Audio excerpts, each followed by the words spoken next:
problema ba ninyo kung paano i-unlink yung GCash sa inyong Play Store? Kasi magbabawas yun every month. Kahit ayaw ninyo kasi naka-connect Ayan, gaya niyan. Ayan.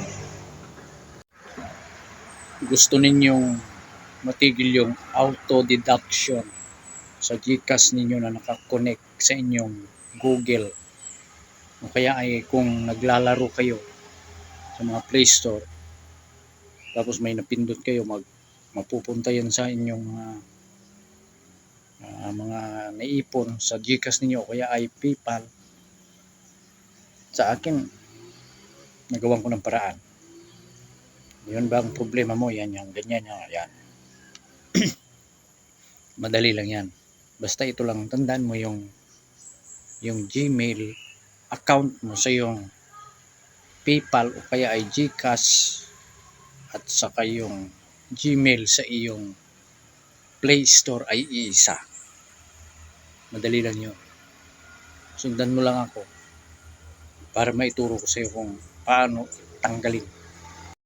Yan, puntahan mo yung Play Store, pindutin mo yung profile account, yung picture mo, tapos yung payment and subscription, yan ang pindutin. Yan. Tapos susunod, pindutin ang payment methods. Wait lang. Ayun. Oh, mapupunta ka na dyan. Sa akin, wala nang nakakunik kasi naalis ko na. Pero kung gusto mong maglagay, pero kung may nakalagay ka pa dyan, makikita mo. Kung halimbawa, nakalagay pa yung mga account mo sa GCash. Pero kung gusto mong maglagay, yan, more payment settings. Nako, walang signal. Nawalang internet. Wait lang. Nawalang internet. Anong nangyari?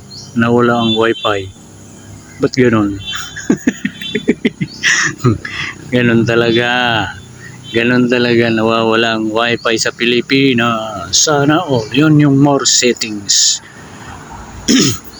Madirect ka na dyan. Wait lang. Mahina ang kalaban. Mahina ang signal. Umaandar naman yung wifi. Pero mahina ang signal. Ayun, malapit na. Malapit na, ayun, lumabas na. Lumabas na siya. Okay, sa akin wala nang nakalagay. Kikita nyo naman nawawala ang signal Ay, naku naman. Anong nangyari? Nagpaikot-ikot. Nawala yung signal. Ayun, meron na. Kikita nyo, wala. Pero kung gusto nyong magdagdag, mag-add, pindutin lang yung save. Pero kung may nakalagay dyan, i-remove lang ninyo. Ganun lang yun. Para mawala yung subscription ninyo. Ganun lang yun, kabilis. Tanggalin yung mga connection sa inyong mga account na madirect sa GCash kung mayroon kayong napindot.